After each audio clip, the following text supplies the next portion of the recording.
Go. We're recording. Beautiful. All right.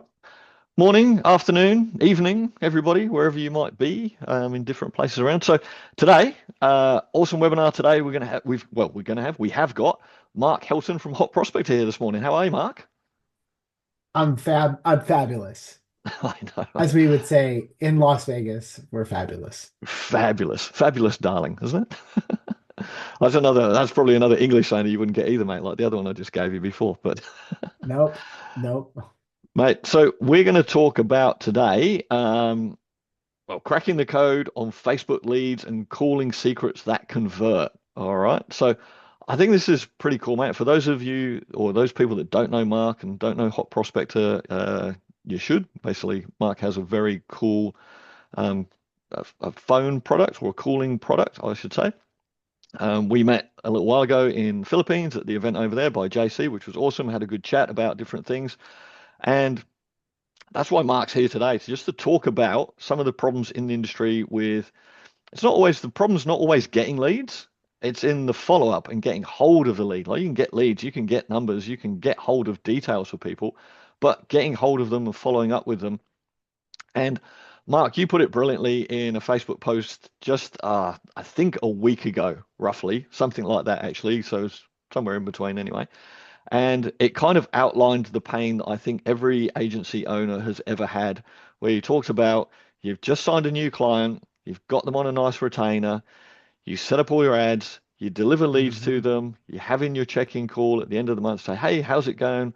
We've just, we've sent through X number of leads. How's that going for you?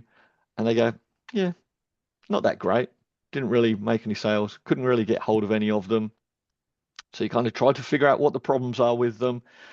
You go through it again, you look at your ads, you look at the leads, you send them through, you talk to them the next month, they go, yeah, it's not really working for us. We couldn't get hold of any of the leads. And the problem can be, and has often happened, and I've experienced this as well, it's on the client's end because you're delivering them leads, but they don't call them, or their office admin person doesn't call them because they kind of can't be bothered. They're not that incentivized. Or they might try and call a couple, they don't pick up, and then just go, they talk to the boss and they go, yeah, didn't really manage to get hold of them. Doesn't seem like it's worth it. All right. So you're not getting good feedback. And we've even been through this personally in our agency a few times where had those conversations, taken the list of the leads and taken like 10 of the last leads or whatever that they've said that they can't get hold of and rung them up. And you get through to 50% of them first time, maybe another two or three go to voicemail, and another two or three might just it will ring out, but they will call you back. And then you call back to the agent to the business owner and go, hey, we've just rung 10 of those leads. We got a 50% connection rate to them straight away, and two or three of them rang us back, and we left a voicemail with the other two or three. What's the problem here? And they go, oh well, that's not what we're being told. So you guys solve that with Hot Prospector and your tools and your systems. We're going to talk about that today and how we, unpack the real data behind converting Facebook leads into revenue and having happy customers to keep them on a retainer. Because if they're making money, they're going to stay. But if they don't understand what's going on, they're not going to. So, Mark, over to you, mate. Thank you. I first of all really appreciate that, and thank you for everybody for having me here. So, you know, it is funny. The story that you told there is definitely a common one, and a lot of times I don't think most agencies are even aware that this is happening. I think people just take it for granted that their clients are just as hungry as they are. They get those leads and they're just like, man, I'm all over this. This is an opportunity. This is a $25,000 dental implant case, or this is a 20 or $30,000 roof or whatever, right? I'm going to call that lead as many times as I can to get that person in the door. And yeah, it's unfortunate. It's just not usually not the case. So we stumbled across that. And when we did stumble across it was because we were brought into the fray. One of our um, one of our clients was switching over to a call center model, and he brought us on to try to help them bridge that gap. And so that's where we really came in and built this entire behemoth that we've been working on now for the past several years. So what we're in, guys, is something I like to call the speed to lead crisis. Um, I mean, this one thing right here is by far the easiest, fastest lever that you can pull on any business. I'm not joking. Like Mm. almost every single business that you come across will actually have this problem. It's so I'm gonna show you proof, by the way, in a minute. I think you guys are gonna, your jaws are literally gonna hit the floor when you realize how bad it is. But when I say it's the simple, easy lever to pull, to literally push profit into your client's bank account and then your bank account, I mean, I'm not overstating that at all because one small lever of speed to lead literally is going to account for a 400 plus increase in revenue increase. I mean, it's just because the math is simple. If you opt in here at some, I don't know, car dealership to look at a new Toyota and you don't get a call for 20 minutes, 30 minutes, you're already on somebody else's website looking at another one. Yeah. And if you fill out the form on that one and those guys are fast and call you back within a minute or two, which Toyota are you going to buy? You're going to buy the first one that comes to you, not because it's a Toyota, right? It's just a car and doesn't matter where you go. So, anyways, I don't want to like take away all the thunder for the day, but I like to start everything off kind of with something fun. Everybody remember when you were in school and the teacher, when you'd sit down at the desk, would be like, all right, guys, pop quiz. My heart used to hit the floor. Like, I was just like, oh crap, I was not prepared for this. Well, the good news is this pop quiz is a little different because this is going to reveal if you're actually sitting on a gold mine. So what I want you guys to do is put a true or in the T in the chat for true and put an F in the chat for false. I promise you though, this is not one of those like trickery here. The answers were definitely going to surprise you when we actually go into this. So first one, true or false? If your client's sales team can't close, there's nothing that you can do as an agency to improve their conversion rates. I mean, it's not a trick question, right? I mean, if you send your clients leads, they can't close. I mean, there's nothing you could do, right? Well, the answer is false. We actually did 2,000 business audits. And what we've revealed from this is staggering. 78% of the customers buy from whoever contacts them first. It's not the person who's got the best salesperson. Now, bad salespeople, right, with a fast response beat the great salespeople because if the other guy never calls, doesn't matter. You're not competing against anybody, right? So this is one of my favorite things to tell my clients when they're stressed about that. Oh, we got to get our salespeople up together, before we can really push our ad spend up. All right, question two. Clients with smaller ad budgets get quality leads, or sorry, get lower quality leads, which is why they complain more. Anybody here running ads? You know, Yeah. sometimes your clients are a little bit frugal and they don't want to go all in. So you hold back and you're probably thinking, oh well, they're going to get lower quality leads. That's why they're getting bad leads. Well, the answer is false. And we've actually found businesses that are spending 50, 60, $100,000 a month on their ads and they had the same 42-hour response average as those that were spending 2,000. So your client that's spending $3,000, they could literally go and beat the pants off of a competitor just by calling faster. The budget does not matter.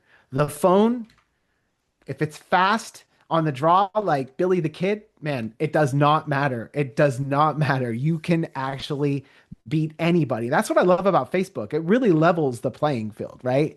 So it doesn't matter if they're bad quality of leads. It doesn't matter if those things if you jump on them quick. All right, question three. If you have AI SMS automation. I know a company that helps out with this, but if you've got that All right. set up, yeah, I think I know somebody. You've already solved the speed to lead problem, right? That's all you got to worry about, right? Well, you know that's false.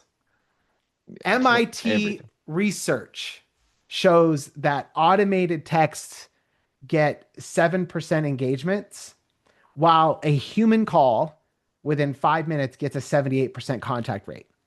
So you're actually with the AI training leads to ignore you because 71% of conversions happen over the phone, not text. So Can your automation, it's a band-aid.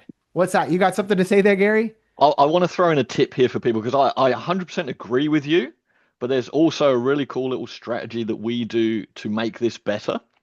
So this is my tip for this because you are correct, right? If someone just gets an automated text straight after they filled in a form and they get a message that says, "Hey, thank you very much for filling in your form," whatever it might be, right? It's an automation, right? They don't care about that.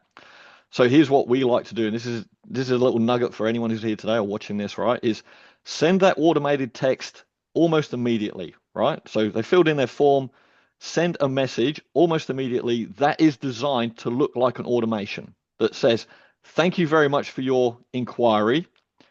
We'll get back to you shortly. Business name," whatever it might be. So they've been acknowledged, but they know it's an automation, and also make it look like an automation because people generally know that there isn't someone on the other end of the phone texting them back that quickly, right? They might have done it at midnight or whatever it might be, right? So they know that, don't try and trick them with that first message saying, "Oh, hey, it's Gary here from XYZ Business. Thank you so much for your inquiry," whatever. Like, don't do that because they know that then again, it's like it's not real. They go, "That's weird," right? So send the first text as an automation quickly. Then wait 3 minutes. All right, stay under the 5 minute mark, wait 3 minutes, and then send a second message that says, "Hey, it's Gary here from XYZ Business. Your details just got passed to me. I'm out of the office at the moment," or whatever it might be. "I will give you a call very shortly." So send a fake or not a fake, send that automated text first, then use a workflow to send a message that seems like it's from the real person, because then they'll buy it. They'll go, "Oh, they're still quick." Like they got acknowledged and then they got the message from Gary or business owner or whatever it might be. And that works so much better. And you can also send that as well and say, "Hey, I'm going to be giving you a call in 5 minutes," or whatever it might be, or 2 minutes. I'll call you really quickly. And if you do that, Yeah, that works because I agree with you, but that then works and adds another level of sophistication to that automation with the speed to lead for text. That's my that's my nugget for anyone here today. for sure. Like that's 100%. And texting is still has like it has a very big part of it plays a big role Mm, in the entire sequence. Like I would never trade off my emails, my texts, any of those things. I think, not to get off on a tangent, but I think the big problem is people lean too much into one thing, right? They're just like, I'm gonna just do text, it's easier. Or I'm just gonna do calls, it's easier. I think if you use them the way that they're designed to be used, it's going to get you so much more results. yeah. But I agree And with you as definitely depending well. on the price point and the price point of your product, right? Like you're not selling, even a Toyota over text just by text, right? You need to talk to someone and they need to know there's a Yeah, human on the other end. You got low ticket items like, cheaper stuff, whatever, then maybe you can just do it through text or email. But, people want to talk to someone when they've got to spend put their hand in their pocket for a few $1,000s, right? absolutely. And they still want to do it with a human Yeah, yeah. until like up until today, this, as of this date, 10/7/2025. Or actually, if you guys are 20, well, you guys are 10/8, right? Yes. Well, So actually, we're 8/10 because we do the day, month, year. You guys are weird. You do it the wrong way around. yeah. Still never understand You're that. But like, anyway, wait a second, what do you mean it's August? It's not yeah, August. I know, I know. Sorry, we're getting off tangent, mate. So, all right, the best way, this is true or false, guys. The best way to scale your agency is to get more clients. What do you think? Actually, I gotta see. I didn't even notice people were putting them in. Oh, everybody's saying false. Yeah, I put false twice. Yes, you guys are right.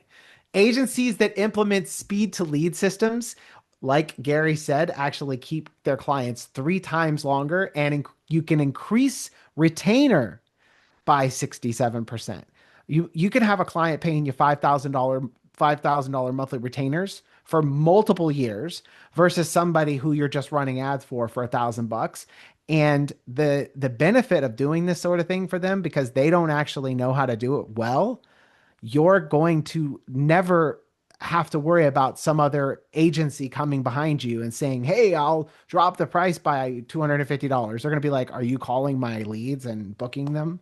Are you doing client acquisition for me? Because if not, then sorry, you're not even coming close."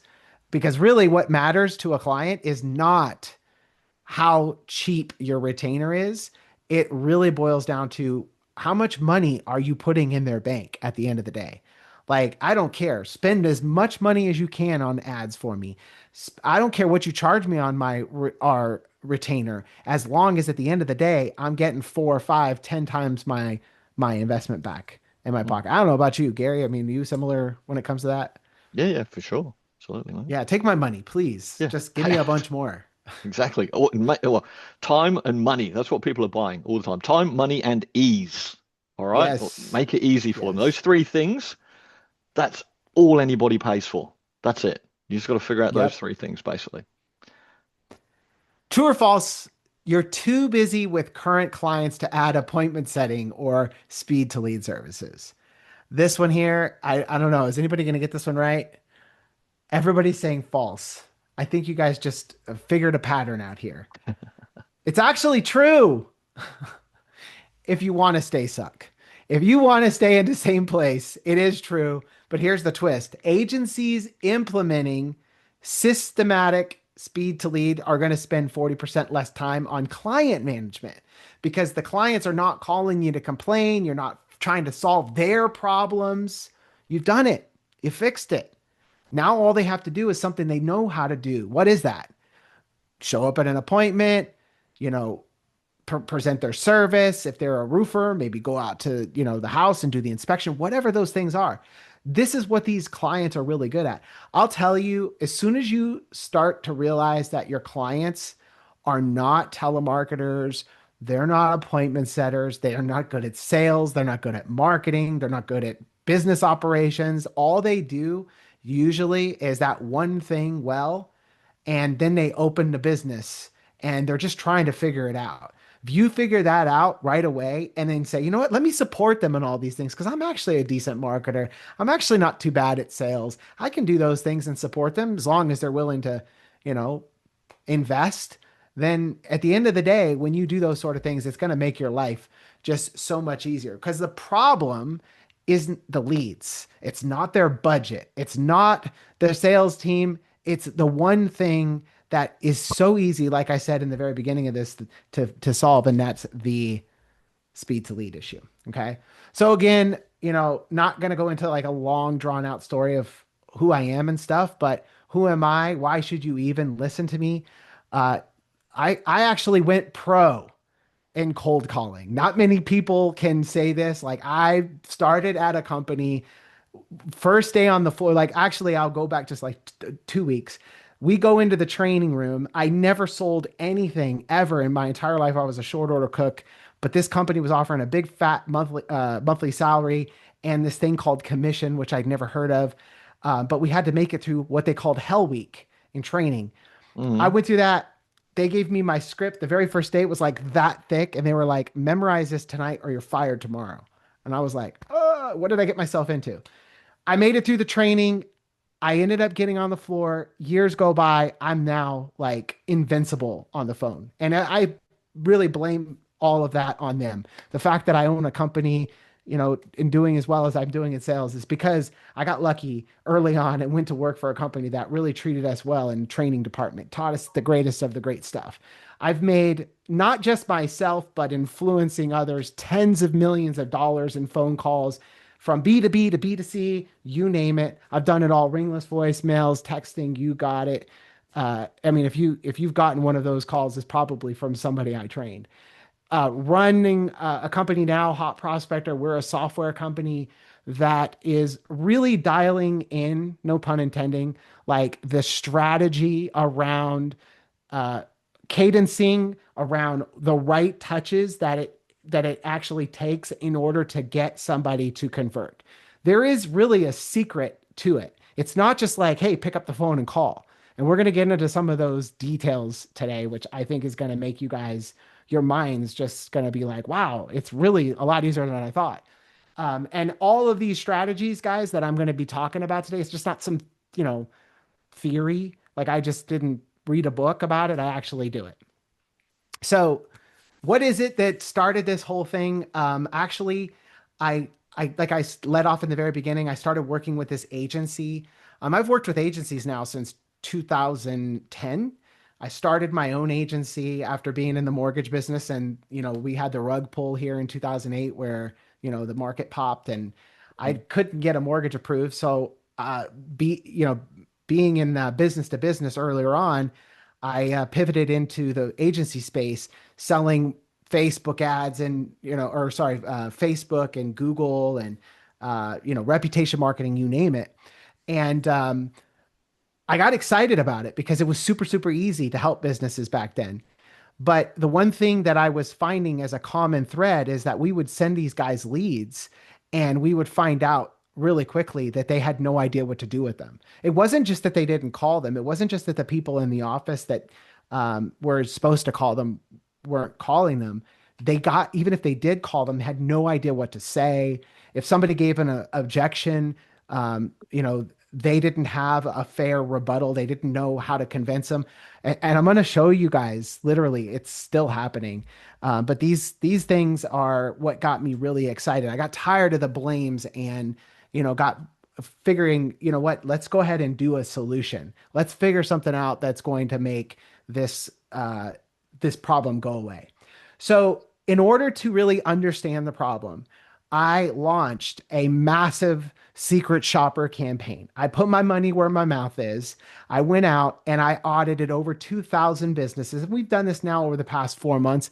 I've gone into practically, I don't know, it's probably been about like 10 to 15 verticals. And what we did was we actually had some humans go to these people's websites, fill out their forms, and then we had a tracking number that we own that we purchased, and we just waited to see like what happened, right? Like Mm. just threw the fishing line in the water, sat there and just see if we get a bite. And yeah, the results that we got were shocking. 27%, and it depending on the niche, called us within 5 minutes, which is pretty low, right? I mean, that's better than what you might expect, but it's pretty low. 43% never called.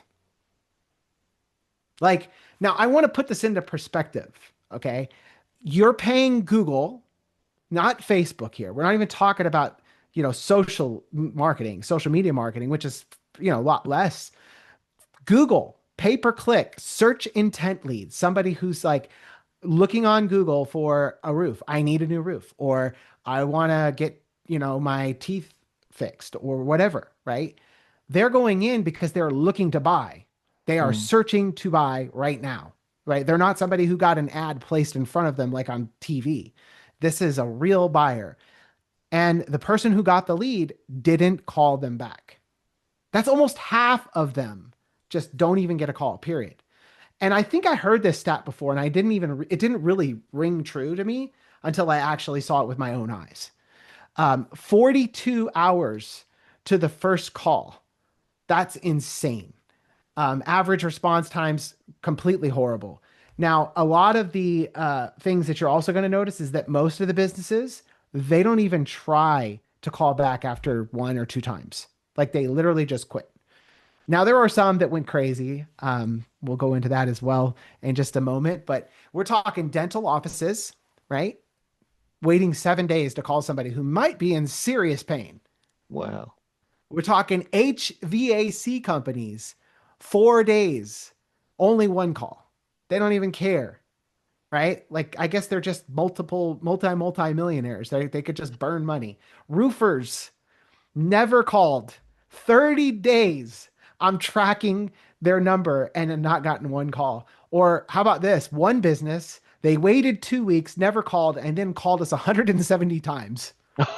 Literally 170 times. It's like these guys, there's no like happy medium here, right? Like they just don't, they just, they're just, I don't know, winging it, hiring people who don't care. I don't know. I haven't Do you, gotten that deep. do you know the ones that kill me here? I don't know if you get this with trade services in the US, right? But I've had this, like we built a house recently, so we're doing a lot of stuff with trade services, and you'd ring people for a quote or whatever it is that you need. And I used to find this quite often that if they did pick up the phone, they would answer and they'd go, "Oh yeah, no, here, there, whatever. Why don't you just call me back next week and I'll let you know where I am and if I can come around and give you a quote." Like, dude, not calling you back next week. Like, those are Absolutely not. they're unbelievable. But when you say that about like we think as agencies and how we would treat our leads and how we treat our customers, we think that the businesses we work with are like that, and they just don't think in that same way. It's quite remarkable. No, they don't. No, they don't. There are some though, right? Like Yeah, like I said, some percentage of them do. But, like I said, it's not a lead quality problem. The only problem that you have to focus on solving is response. That's it. You could take the same exact leads and give them to somebody else. They're going to make them convert.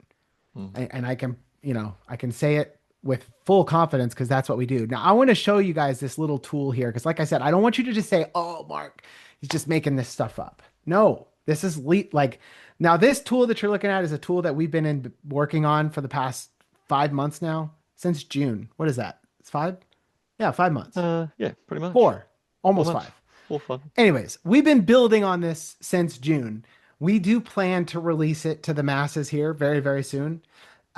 It's for agencies and businesses to track their results, right? What we want to do is help them to see how they can improve from the very beginning, which is where I'm running my ad, all the way to the end, which is who's taking the call and what they're saying, right?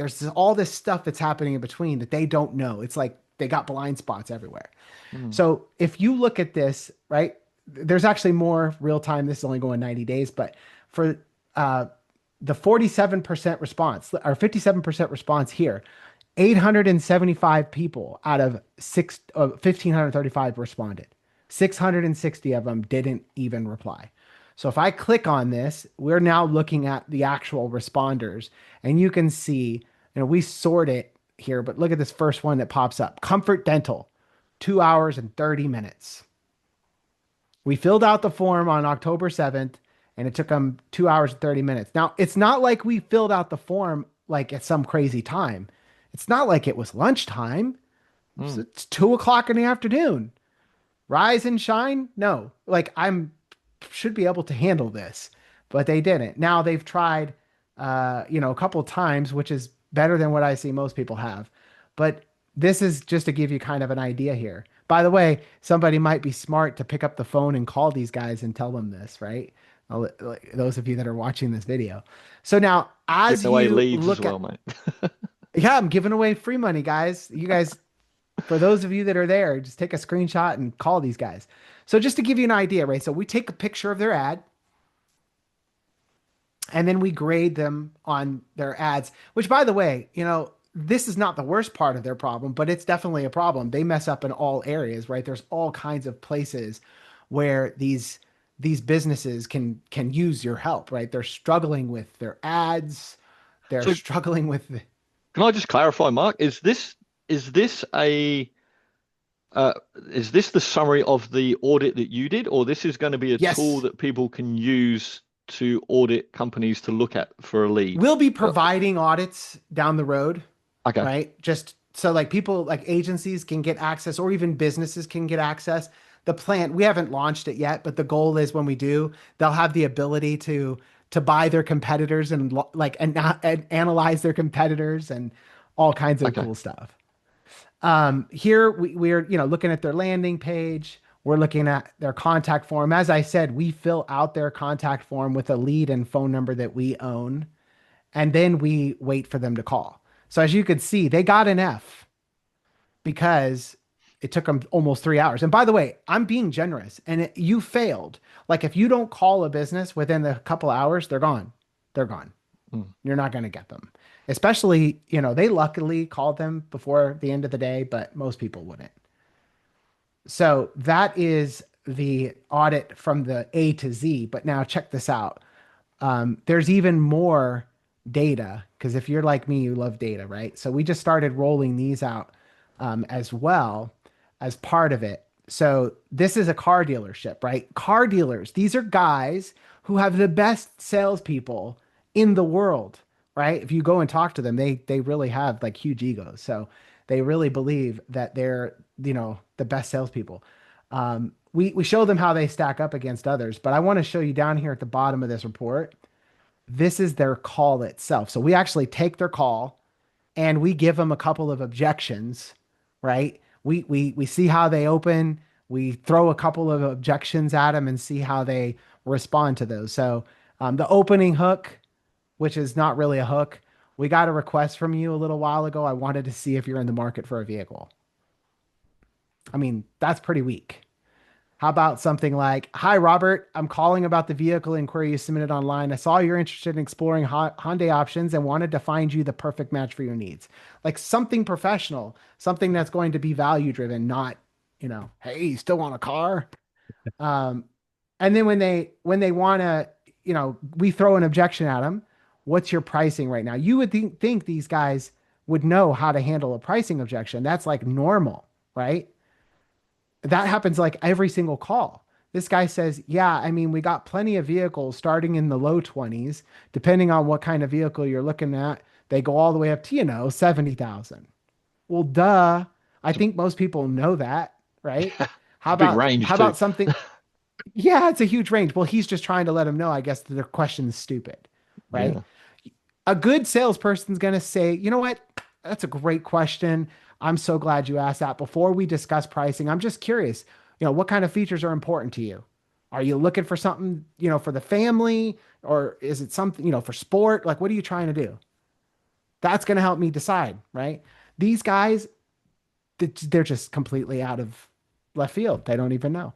Objection handling here. I'm just looking around. Might have been might have been as was there something you were considering? Don't even know what he said there. I don't even understand if he understood what he said there. And instead, when somebody says something like that, "You know what? Look, I totally understand you're in the early stages of research. Many of our customers find it helpful to explore options with someone who can provide personalized recommendation. I'm sorry. Sorry. Many of our customers find it helpful to explore options with someone who can provide personalized recommendations. What's driving your interest in a new vehicle?" So it's essentially saying, "You know what? I know you're looking around, but let's push this forward a little bit more. Like, why'd you reach out?" Just ignoring the objection. "Were you available to swing by this weekend?" That's his appointment attempt. And everybody knows in sales you should give an either or, right? Yeah. "I have opening Saturday morning at 10 or 11. Which is better for you?" Not yes or no, but you know. Anyways, I show you this stuff not to just for the maybe let you see how big of a deal it is, right? Like these companies, even the well-trained ones, the ones who are supposed to be an assassin, right, in sales, like they have meetings every day. They've got, all of that stuff, and they're still failing. So anybody that just follows a simple script can help them tremendously. Now I got to figure out how to get back into my presentation. Here we go. Sorry about that. All good, man. Well, this is good stuff. Like, there's a lot of good stuff in there. Yeah, and I like data. I don't know about you guys. Like, I, it's hard to make a decision when you don't know, right? Like, or you're just guessing. So all the stuff that I'm telling you guys right now is like based off of real actionable data. So you could take this and do whatever you need to do with it. You can go and tell your clients this and, use it to close a deal or whatever. I don't know. So here we go. So this one here is another one when it comes to like finding out the best times to call. That was really super important to me because we have a lot of people making calls and sometimes they just like wing it, right? They just pick up the phone and call. And what we did was we took 50,000 of our leads that converted. These were leads that went from, just filling out a form to becoming a customer, right? And so what we wanted to know was what was the common factors that they had in play, right? What were the things that made that happen? And well, that's what we're going to go into here. So, and by the way, again, I like to lean on this because it's really true. Like 78% of the people are going to buy from that first person that calls them. It Right. doesn't matter if you're good at sales. It doesn't matter if you're the cheapest. It doesn't matter of all of those things if you don't get them on the phone. So if that's the only thing that you're focused on, the only thing you're focused on, you win. Like 78% of the time, you're going to beat your competitor as long as you can beat the first person. If 5 minutes, that's the number. Now, personally, I think that's a little old school because I can show you from my stats that people are reaching out in seconds, in seconds. So, if you have a competitor who beats you by 30 seconds, they still won. They're still going to get the business, right? If you wait until 10 minutes, 400% drop in qualification. That means like pretty much it's over within 30 minutes. So here is what we found over these 50,000 leads. So obviously, the minute one with the 400%, that's your golden window. You've got the drop offs and such that are happening. Here we go. Let me get into the actual speed to lead. Here we go. 71.2% of the leads that we analyzed converted within the first three calls, right? Now, speed to lead was obviously important because it wouldn't have happened if it wasn't for that. But 71.2% of the calls that we're going to buy bought within the first three calls. 84.9% happen within the first five calls. Now, I know a lot of people say that you should keep on calling leads and you call them until they convert. If you're an agency, that doesn't necessarily ring true because your margins are baked, kind of into a small little pie, whereas the business's margins are a little bit bigger. So unless they're going to compensate you to keep on ringing that phone until eternity, you probably have to make a hard cutoff. And I'm telling you, like most likely 5 to 7 touches is going to be, for the call. I'm not talking about the text. We're just talking about the call. Yeah. But 5 to 7 touches is going to be your sweet spot when it comes to persistence. Now, 5 days, 5 attempts, that's really like a good kind of, you need to really do as many of those in the first day, second day as possible. The way that we actually suggest that you do it is similar to what you were just saying earlier. Start out with that recall text warning, Yeah. letting them know. And if you can, put the number that you're going to be dialing from inside that phone number, because anything you can do to make sure that they're going to recognize you. If you call and you're just some random number, then you're going to get ghosted. And then the second time you call, they may think, do I know that number? Seems familiar. Oh, no, it's a salesperson. By the fifth, sixth, seventh, 10th, you're ghosted. Now they've blocked you on your phone. And we'll get into this a little bit more in a second about how that affects your spam likely ratings and things like that. But this is the structure. 0 to 1 minute, send the text. Immediately after that, you're going to call. If they don't answer the phone, leave a voicemail. Again, I hear people say, "Oh, don't waste your time with phone voicemails." One, it actually does impact your spam likely, but two, that's an extra ding. That's an extra notification that's going to pop up on their screen that says you missed a call. So you got a call missed, you got a voicemail ding notification missed. Some people check them. I don't, but every 3 weeks or so. But still, I check them eventually. And that extra touch really could be the one that got them to even consider you. So you've got that, and then the next thing is a follow-up text. Now, in my voicemail, it's not just like, "Hey, this is Mark giving you a call. You requested some information. I'm with blah blah blah. Call me back." My voicemail, and I'm going to show you guys a script here for it in a second, but it's really dialed into telling them the reason for the call was because you had such and such pain, and I have such and such solution. and I have a limited amount of available spots to be able to help you. So call me so I can get you on my calendar before I can't. Something to that effect. Here's my number. I'm going to shoot you a text and I'll call you in 30 minutes. That's my approach. Then the follow up text right after that is sending them that, hey, I just left you a voicemail. Same similar type of structure that you followed with the voicemail, solving such and such pain. I'll call you back in 30 minutes. In that first touch, you hear other people tell you like double, triple dial. Don't do that.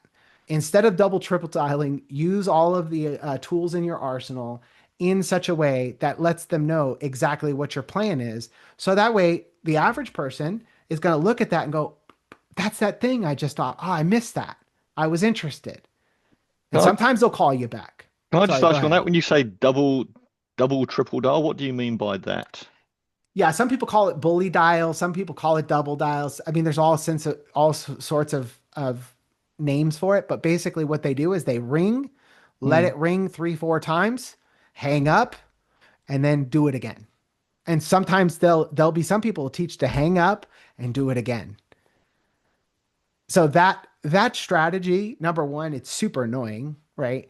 But number two, it destroys your reputation, not just with the lead that got annoyed by your multiple calls, but the reputation with the carriers. That's one of the things that causes your spam score to go up and you to start showing up as spam and sometimes even get ghosted. By multiple dialing and hanging up? Uh-huh. By Wow. multiple Okay. dials and yeah, multiple dials in a row. Okay. Did Yeah. not know that. I'll Okay. show you some other stuff that if you guys want to see it, that'll kind of show you what I'm talking about. But Yeah, interesting. um 30-minute callback. Like I said, that is a big one. So cadence out your lead.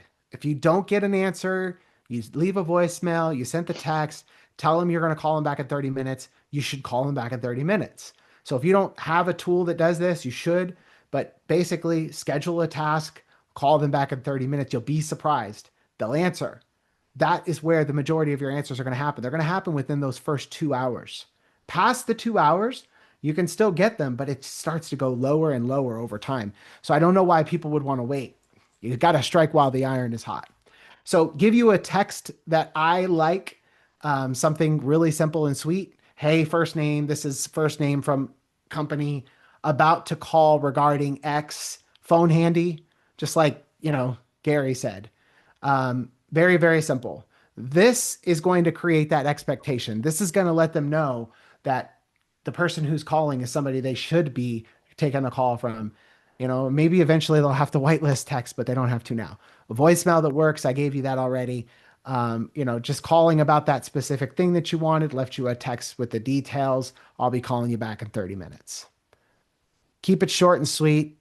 They don't listen to it. One other thing too, by the way, I always put, and I didn't put my name in this one, but I always put my name towards the end of the voicemail because if you say like you only have like a couple of seconds, there a lot of times they're like ready to hang up or delete the voice. Like when you're listening to your voicemail, you're ready to hit the five to delete. If I hear it's a salesperson, delete.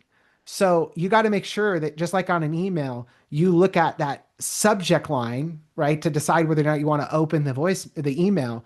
The voicemail is the same.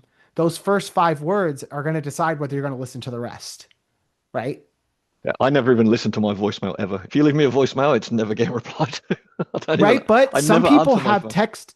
Do you have voice to text on your voicemails? Yes, I do. Yeah. There you go. So you do listen to them just visually. Yeah, I suppose. Yeah, visually now. Yep, but that's why it's very important. Use that like an email. You've got to use every word to sell the next word.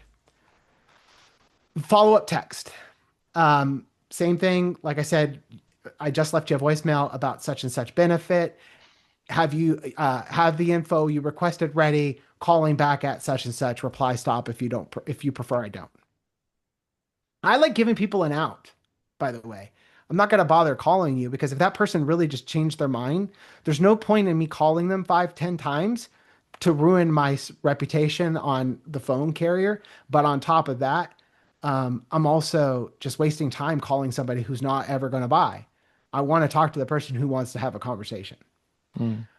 So then after that first day, day two, first thing in the morning. This is again if they haven't answered or called you back yet. Day day two in the afternoon, same thing. Day three, same thing, morning, afternoon. Day four, morning, afternoon. Day five, morning, afternoon. I read to repeat that process for about 5 to 7 days, depending on what type of a niche or vertical. Now, power hours. The power hours are the ones that where you actually have the highest chance of getting somebody to answer the phone. So now you got to be careful in certain states. These laws, there are laws to not call before 9 a.m. So if you're in the US, check your laws, check your states. But here, like most states in the US, it's like 9 o'clock. I mean, 8 o'clock, sorry. But yeah, so 8 to 9 a.m., very good power hour. 11:30 to 1 p.m., another time where people are at lunchtime, they're answering their calls. So you got to think like, when do you eat breakfast? When do you eat lunch? When do you eat dinner? Those are right around the times that is the best time to call somebody and get them. Now you will catch the occasional person who's like, I'm eating, call me back, but that's okay. You know, you'll call them back and get them the next time. The worst times to call are like definitely before 8 a.m. because you shouldn't be calling.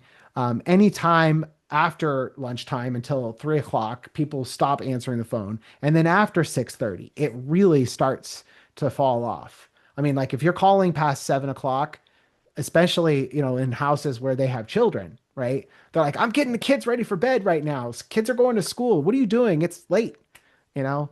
So you definitely don't want to be annoying people. Wednesdays and Thursdays, definitely we found have a higher contact rate as well. So, if you're looking for the sweet spots, those are them. Any questions, by the way? I know I'm flying through this, but I just have a whole lot of stuff to share. There's nothing extra coming in the chat, but yeah, guys, if you've got any questions, drop them in the chat. We'll have a little Q&A at the end as well, so we can pick Mark's brains. But yeah, we're all good, mate. If you want to keep going.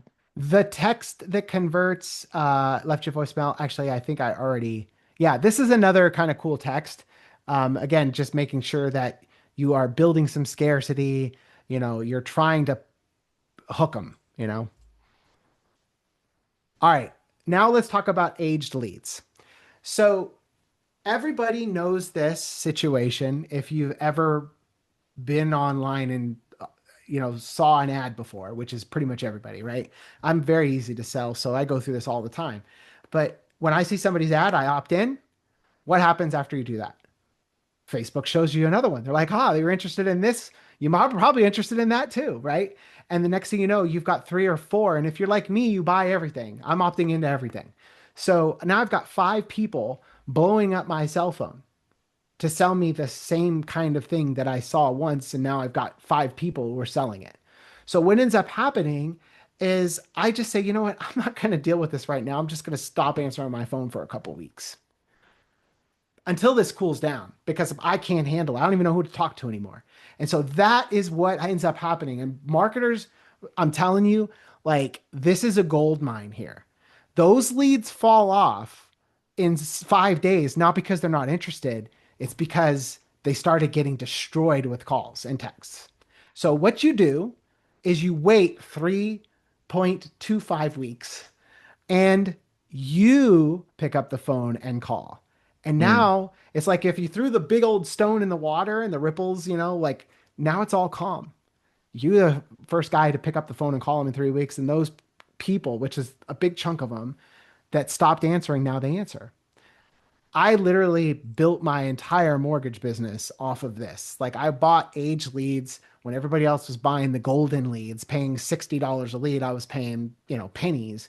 And I built my whole business off that. I was just hammering cold age leads, paying practically nothing and closing like everything. It was amazing.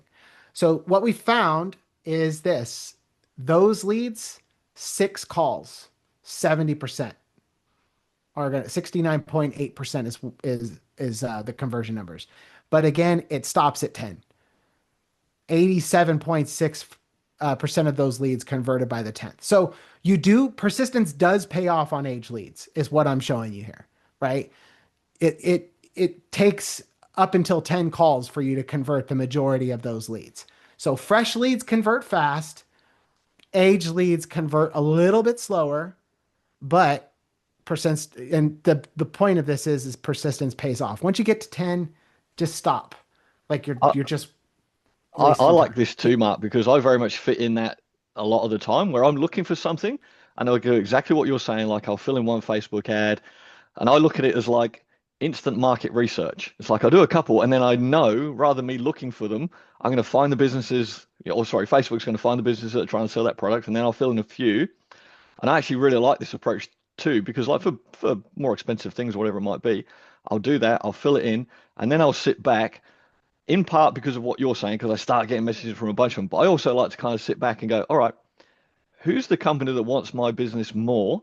Is actually going to show me why I should work with them before I actually engage with them and give them time to almost impress me that to show me that they're a good company, they've got good follow-up procedures. They're going to show me some value in between and help me understand why their product is better than their competitors at the end of the day and just allow the marketing messages from the best company to filter through to me. And I like to do that as that as that filter of shopping sometimes anyway, to just allow it to come through. Because I figure exactly what you've just explained there. By the end of 4 weeks, the company that's impressed me the most is going to have risen to the top anyway, by their email follow-ups, by the text, and by the phone calls as well, and they'll contact me. So that's the company that I want to deal with anyway, that's kind of shown some resilience in their sales process. Because I figure if they're doing that, they've probably got a They good care. product and they've got systems, they've got things in place, they kind of care. That's probably a good reputable business that I want to deal with as well. So I let them rise to the top in my subconscious in the background. So I don't even need to think about figuring out which is the best company for me to deal with. I let them figure it out. So I think that's a Yep. really good approach. Yeah, no, it's definitely worked for us. And like I said, I built my entire business on it because I couldn't afford to pay what everybody was paying for leads back then. Um, but now as far as the cadence, again, cadencing it matters, right? You don't want to just hammer all 10 calls in the first day, spread it out. So week one, 2 calls. On the first call, you still want to send that text. Now, I take a different approach. I'm trying to get them curious and get them to reply. That's the point. I always just want to just grab their interest and try to get them to be curious or even to be like confused almost like, what is this? So, as you see here, I'm sending out that text message. It says, hi, first name, your contract for blah, blah, blah, whatever is ready to sign. Should I text you the link or email it? And then the company name. Like, if I got that text, depending on what it was, if it made sense, I'd be like, wait, what? Mm, I didn't, and it's okay. It's like I'm getting them to reply back. I don't know what you're talking about. Week 2 and 3, you're doing 2 calls again. And on the sixth attempt, right? If the final touch, you got that breakup text kind of thing. I'm sending out something like, "Hey, apologies. I like this approach even on the phone. So it's like, listen, I must have messed up. I don't know what it was I did wrong." And you'll find a lot of people are really nice when you're doing this over the phone, and they're like, "No, it's not you," and it's the same type of approach via text. So listen, I'm sorry, I'm new at this, and I think I messed up your whatever filling whatever it was your request. You mentioned needing such and such business badly or benefit badly. What should I have done differently? And I'm asking them for feedback. You can try different things, but for me, I like to try to get them to reply. It's different than what everybody else is doing. And that's really what you have to do. You got to stand out. You got all these text messages that you get every day that's like, "Hey, are you still meeting me at the lake?" You know, you gotta be able to blend. Does anybody get those, by the way, or everybody look like they don't know what I'm talking about? Do you get those, Gary, in Australia? messages Like, like this? are we meeting for dinner tonight? Okay, I guess I'm the only No, one. no, I don't tend to get a lot of that. No, That's the new spam, right? Everybody they send you something like that random. It's no. like, hey, are we going out to dinner tonight? Or, um, I mean, stuff just like that. They're trying to get you to reply. Yeah, that's Yeah, not hitting if my you're, inbox. yeah, you're in Australia, so maybe it's a little different. Yeah, they're probably hitting you guys up first. Maybe. Here's another good one for reopener. I've done it with different niches. Car dealerships is one of my favorites, but Actually, I'll tell you about the car dealership when you guys could read this one on your own. But the car dealership, we would use what we call a buyback offer. We would leave them a voicemail saying, "Hey, this is Mark giving you a call. I just got out of the meeting with my general manager, and he's approved me to overpay you on your vehicle so we can get our deal done. If you could give me a call back as soon as you get this, my number is 555-1212. It's urgent. Call me back again. This is Mark, 555-1212." Now I'm sending a text message out to my past clients to get them Mm. to reactivate. So I send the voicemail, follow up with the text saying, "Hey, I'm looking to buy your car. Call me back." Right. But anything like that you can do that's super creative, where you're acknowledging the relationship, giving them a reason to talk to you, and getting some curiosity is really going to help you a lot. All right. Now this is the one thing that like everybody gets stuck. So by the way, because we're getting a little long, am I running out of time here? No, you're good, mate. We'll go till we get to the Okay. end. I'll give you guys a link if you guys would like, because I've got a bunch of free training. If you guys want to, can drop it in the group chat or whatever. It's just school, SKOOL. It's free, by the way. There's no cost or anything, but it's school.com/hot prospector. And if you go in the classroom, I've got a bunch of training on how to do a lot of this stuff that I've been talking about, how to get clients, how to do all kinds of stuff. There's no, spamming, no, I'm not going to email you, or I'm not going to do anything, but, just wanted you to see that you can We'll get some extra. we'll drop that Yeah, link school. with this. So with the replay, Camilla will drop the link for all of that. So wherever you're watching this video now, or if you can drop it in the chat there, Mark, if you want to drop it in the chat, um, Yeah. we can drop it in there, and we'll S, make sure that all the links for this stuff are with the video in the replays and stuff. there you go. I dropped it in. Oh, I Beautiful. spelled it wrong. Oh, hot Prospector.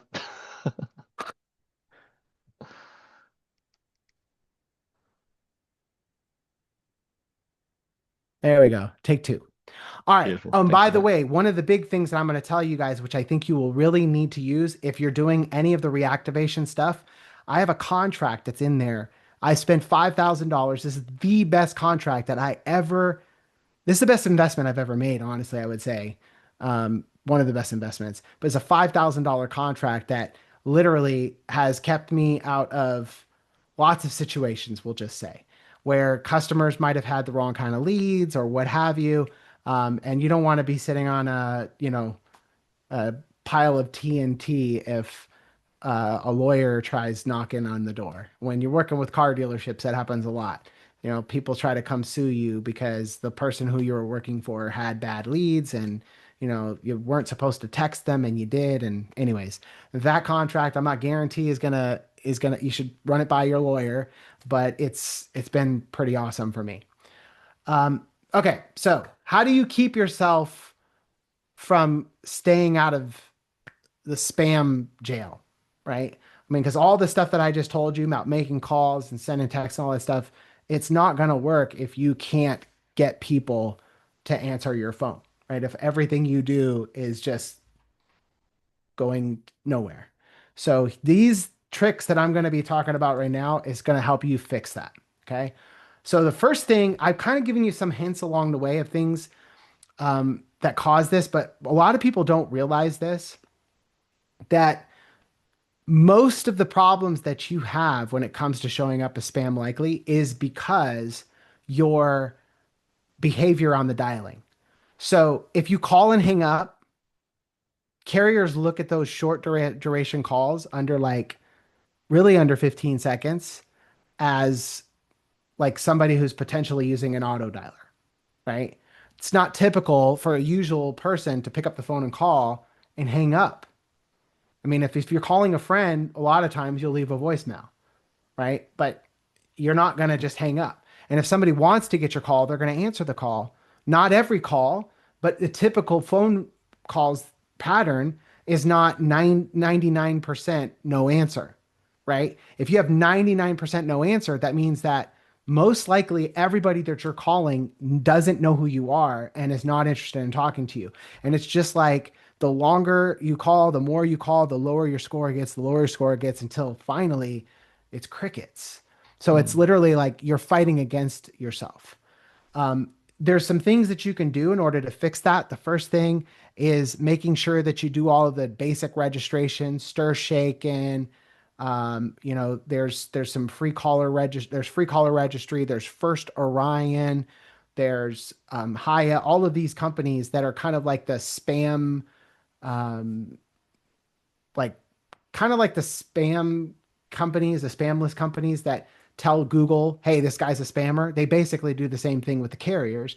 So Mm. you can go and register with them and tell them, hey, I'm not a spammer. I only call people who are looking for my call because they filled out a request. They're looking to book an appointment.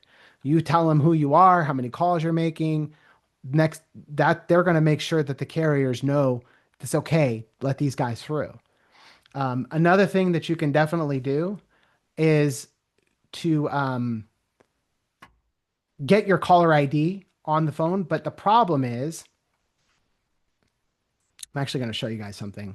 The problem is that most of the carriers, when it comes to um, the CNAM, they don't show it. It's like less than 40%. It's like 30% probably.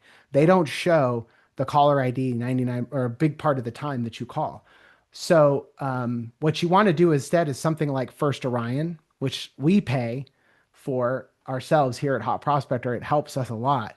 But I want to show you this so you can see like the kind of data. So First Orion is a transact. They're a company that provides the information to like T-Mobile. They say, "Hey, T-Mobile, this person might be a scammer, so watch out."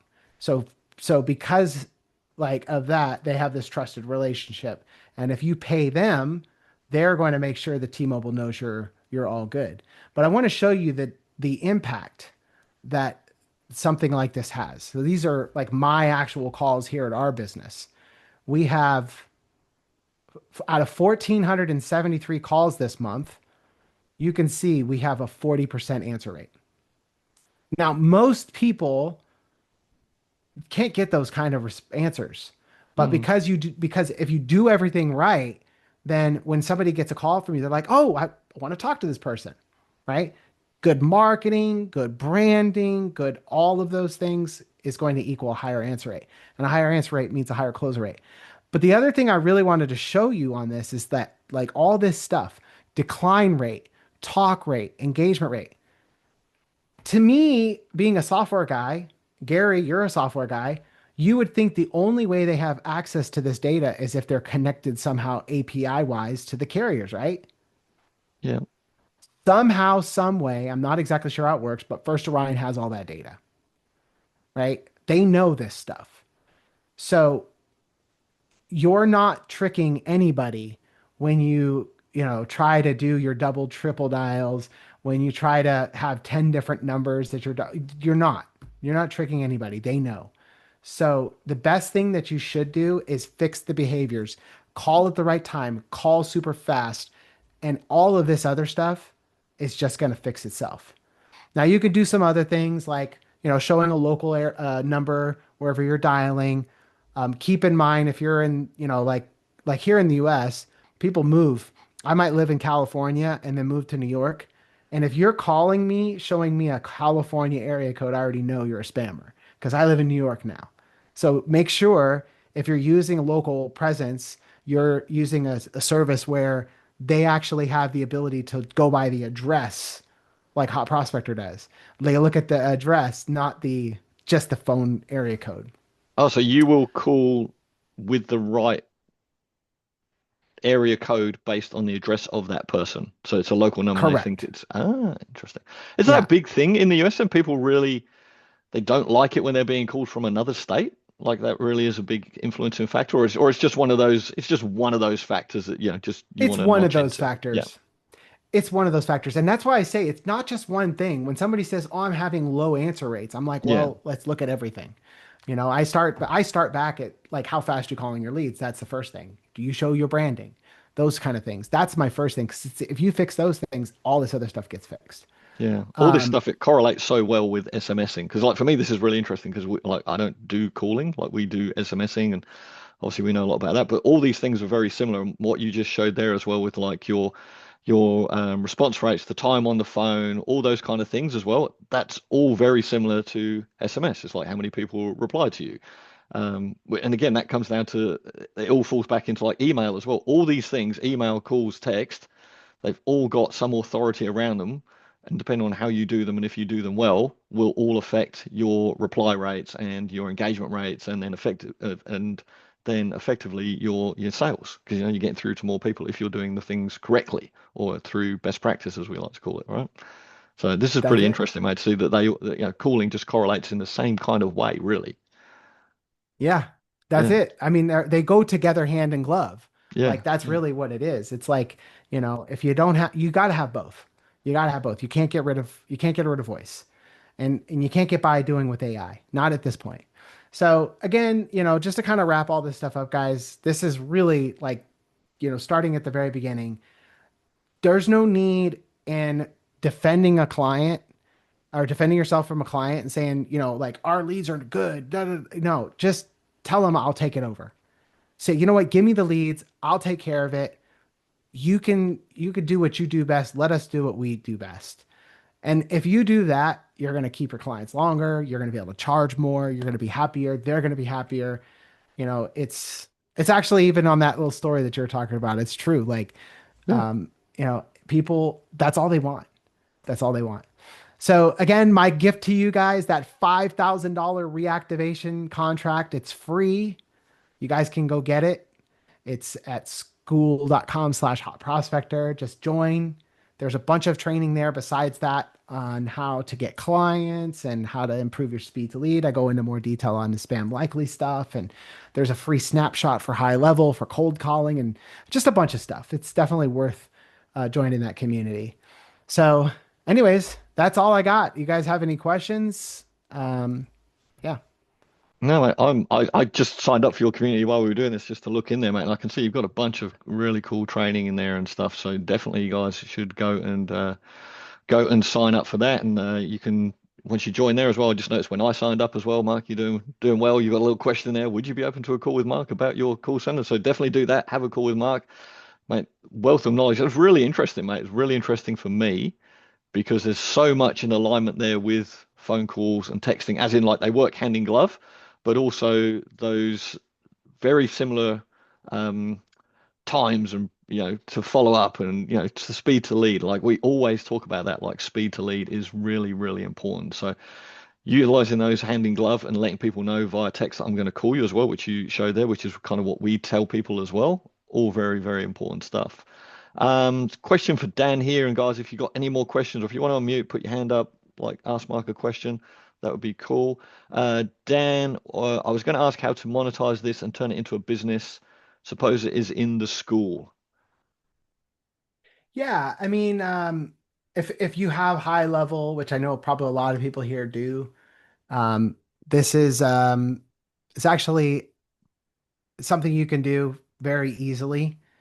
Getting your customers leads into high level and then going into their leads and calling them. The the kind of duct tape way, and then there's the hot prospector way, which is, not meant to be a shameless plug, but it is kind of. I mean, Shamelessly we've plugging made that's a good tool. yeah, we've made it easy for guys to be able to do this and scale with less people. That's really the focus because like, and this is actually kind of why it's so difficult for a business even to focus on it, because that one person, they can't afford to just put one person only on sales a lot of times, making calls or taking calls. They don't get enough leads to do it. And so if you're an agency, you can do it at scale a lot easier. You can put that SDR with sales development representative on the phone calling all day, and where your one setter could be handling 10 clients, your margins just are amazing because of that when you have a tool like Hot Prospector. So all your leads going into high level funnel into Hot Prospector, and then our system keeps the speed to lead happening. It keeps the cadencing that we talked about happening. It already prioritizes things to be perfect, so you can get the best return on the leads or the investment. I hope that answers your question. Hopefully, Dan, Don. Yeah.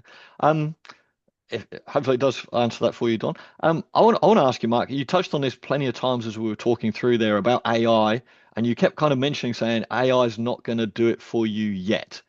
All right. And I just saw today, actually, I assume it's just got released today because I just saw a notification about it that outbound calling AI has just become available in high level. And my thoughts around AI calling is that it's still not quite there yet. And even in some degrees, AI text is very good, but it's not there yet for all applications. So, for example, like it's really good for like speed to lead, follow up, getting people booked into a call. I don't think that AI text is really there yet for tech support, for example. Like it works, but it's annoying. So for us, we took it out and we actually put real humans in place for our tech our live chat rather than having an AI bot. So, what's your thoughts on AI and like why you say it's not there yet? Like, what do you see with it? Why it's not there yet, as opposed to, we still need humans now, but we're probably Yeah, going to get there to AI at some point. And I guess you guys are looking at that very carefully, and because you'll dovetail that in as soon as you can and plug that in and we go, already cool. Now have. you can just Yeah. plug it in. We built AI voice into Hot Prospector almost 2 years ago. Like Hmm. it was a while ago. And it was starting out with inbound. As soon as that voice stuff came out, I was like, just like, I gotta have this. This is gonna be amazing. But what I found is not the AI keeps improving. The AI is fine. The problem isn't the AI, it's the human. They're Hmm. not ready yet. So, you ask my dad, he's never going to have one of those newfangled Tesla that will drive you across the country while you take a nap, right? He's not going to do that because that's just not his generation, right? There's people that are just going to be slow adopters to this technology. And I think because of that, is really the biggest barrier that we have right now. It's effectively capable of doing just as much as a human if we'll let it. But most people aren't there yet. I think there's a couple things that are going to have to come into play. Number one will be like all of the businesses saying, screw it, we're doing it. And that's it, you know? And then maybe probably some regulation changes, because a lot of people don't trust it. Mm. So those are the two things I think that's kind of standing in the way when it comes to the voice stuff. But it is very useful. I just, you know, just a little bit of disclosure here. All those calls that we're doing with these businesses, it's all AI. What's funny, these guys are trained salespeople and they have no idea they're talking to an AI. Oh, so you don't pre-frame it with, "Hey, I'm the No, AI no, they're caller for." calling, they're Oh, so it's calling a inbound. lead. Yeah, they're calling a lead and saying, "Hey, you opted in for such and such." Right. And my lead, they say, "Hey, is this Emma?" And she says, "Yeah, this is Emma." And they Well, go, "Yeah, you requested some information about getting Invisalign." "Yes, can you give me some pricing?" They have no idea. So it works, but at the end of the day, I just think that for the sales perspective thing, I just don't think customers are there yet. yeah. Okay. Um, Don, the answer to his question, he said sort of. What did we miss, Don? What were you not clear on there, mate? If you want to pop that in the chat, I'm sure Mark will be happy to clear it up for you if we can. Yeah. And if we have any other questions from any other guys there who are still hanging around, like let's make use of Mark's brain while we've got him. Let's While it's still working, actually. Well, it's still working, mate. But yeah, look, tons of stuff in there. I really liked all that. Don, if you want to clarify your question, I'll be happy to answer it for you. But I liked all that. I especially liked as well your messaging that you had for people around that mortgage thing that you had, where you sent that thing saying, "Hey, your contract is ready to sign. Let me know where I should send it to," something like that. Because I talk to people about that a lot when they're sending out texts. That because carriers look at the content of the message, right?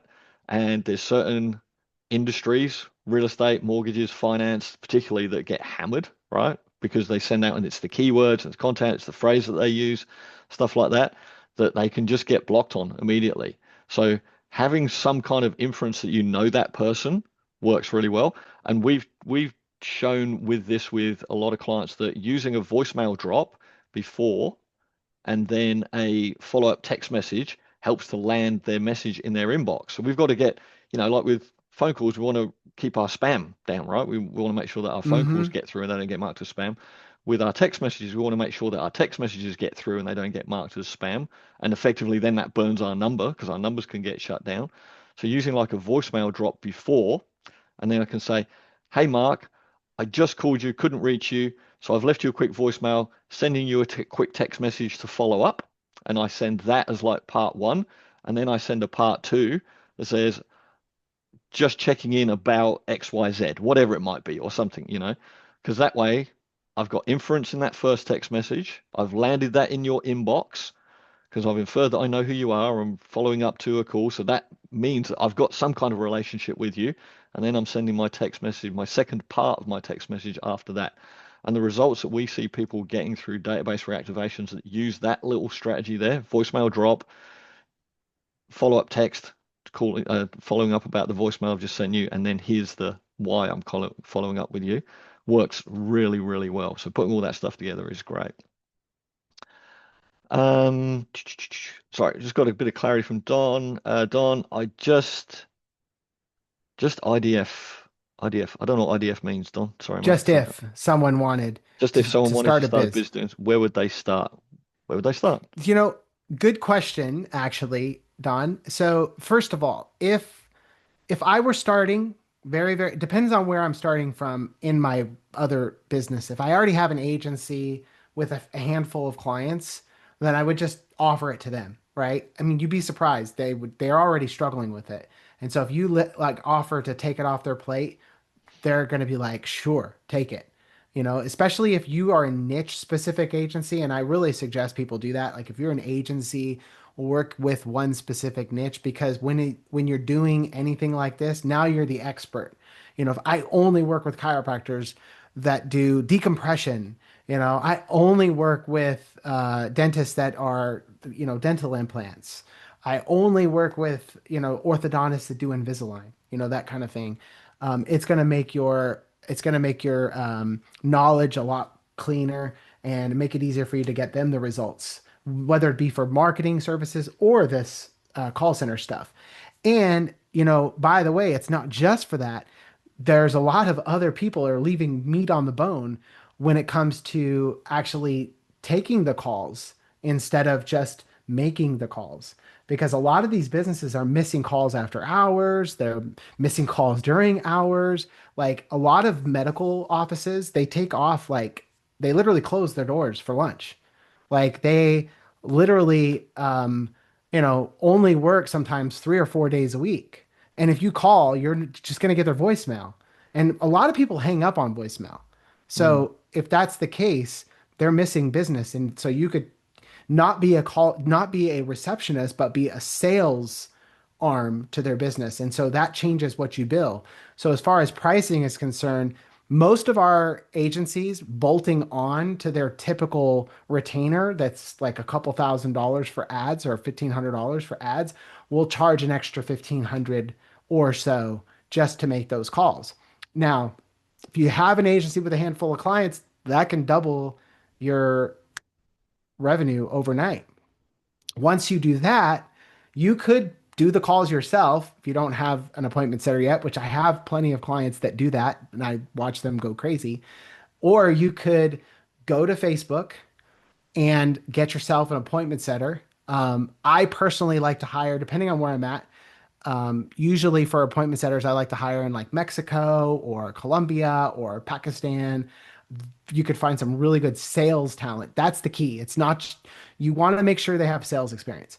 If you're looking to figure out how to do all that, it's also in the school group. There's a whole training on how to hire a killer appointment setter. And I'll tell you, this training made me hundreds of thousands of dollars because not, well, millions really, because I've used that to sell my own services. But I also ran a placement agency for that specific service from 2020 until 2024. Like all I did as part of our business at Hot Prospector was helping build these small call centers, helping somebody hire staff. So the stuff that's in there, if you guys follow that, you'll find amazing talent in, my favorite parts in Mexico, anywhere where they're a border town, Tijuana, um, Mexicali, places like that. Cancun's really good because down in Cancun, you've got these people that are selling um, to tourists that come in timeshare. Timeshares aren't cheap. These Mm. people living in Mexico selling timeshares for $50,000 can be your appointment setter, making more money, and they're going to love you for that. So, yeah, Mexico's really good. Pakistan, another one that's really amazing. People just let that one slip. Pakistan's got some really hungry and aggressive sales talent as well. So yeah, that I don't. Again, I hope I answered that. There's a bunch of other training in there as well that'll talk about more of this stuff. But that's what I would do. I'd get myself an appointment setter and teach them how to do one specific thing well. Awesome. Thank you, Matt. Shelley was asking, what do you suggest in terms of needing to do a follow-up call for low dollar value customers like home services? Low. That's low. Home Hmm. services. Not sure what you Maybe mean. she means like handyman. Like cleaning, stuff like that, maybe. Yeah, Is that what you maybe. mean, Yeah. Shelley? Like a cleaner, a gardener, like mowing, lawnmower, that kind of thing. I'm kind of guessing that's what you mean, Shelley. Yeah. I guess I need to know specifically like when you mean a follow-up call. Like if you're talking about just like calling to schedule it. Um, Yeah, I mean, I'd say that probably the same approach that we just talked about when it comes to sending the text and making the follow-up call. A lot of people just don't answer the call because they don't know who is calling. And so if you send that text and say I'm calling, especially if you just requested some information about a low ticket, yeah, mainly scheduling. Mainly Yeah. scheduling. It's Yeah. basically the same thing. Yeah. Yeah. The same And you thing said we that said. anyway. You said that earlier in your presentation. Like if you're doing this as the agency, after 5 calls, I think it was like 83% or something of, booked or bought within the first 5 calls. Yep. So if you're doing this as an agency, the best practice is call, buy or die, right? It goes wherever. But that five you said is your good cut-off limit anyway, because as an agency, you're getting about 83% done by then. Anything past that, you're not getting so much anyway.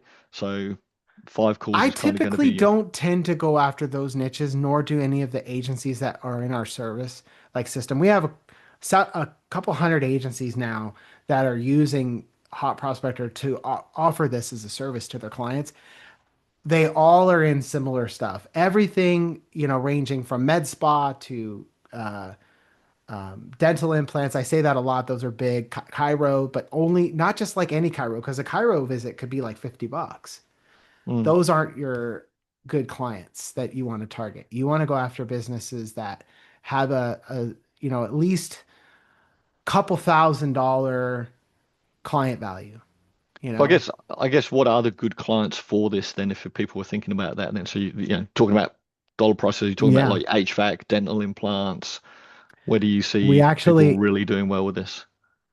yeah, we actually are the analyzing them here. So I'll show you the list of them. Yeah, cool.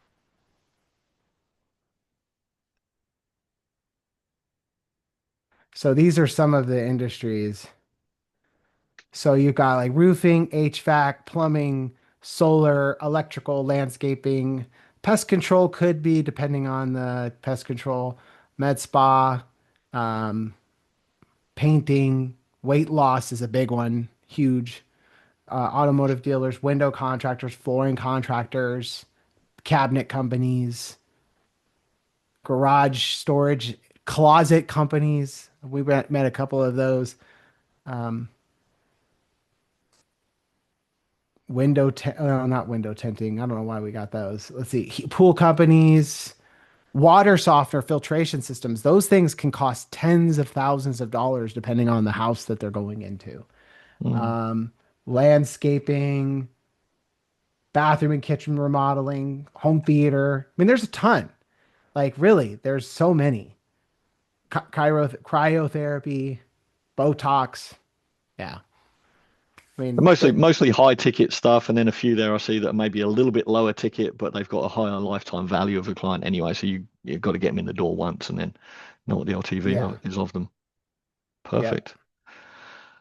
Mate, well, thank you so much, Mark. That was really, really good, mate. So again, for anyone who wants to find Mark, go to hotprospector.com. It is dot Uh, com for the yeah, website. Hot Prospector is you will find my website there, but if you want to find us, go to our school community. That's where all my agencies are. They're in there. You know, we've got some agencies in there doing like behemoths, $5, $6 million a month, not a month, a year in revenue. You know, some good guys that are doing really well, and so they're nice to learn from. Beautiful, mate. We'll go to the school. I've got the link for that. What is that? It's School.com, school.com hot pros SKOL, yep, hot SKOO. prospector.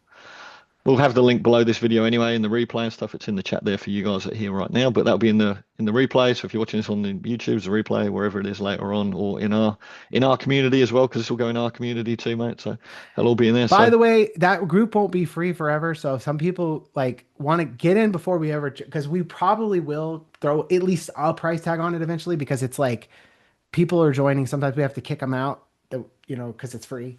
So, they say stupid stuff in there. So you say stupid stuff, you got to go. So we try to keep it clean. We really do care about that group. So go get in while it's free. fair, mate. Fair, mate. Thank you very much, Mark. Enjoy the rest of your evening. Well, it's evening for you, isn't it? Yeah. Evening. Yeah, it's time for dinner. Time for dinner. I'm All right. almost only 30 more minutes until you can't call me anymore, or I'm outside of the prime windows for calling.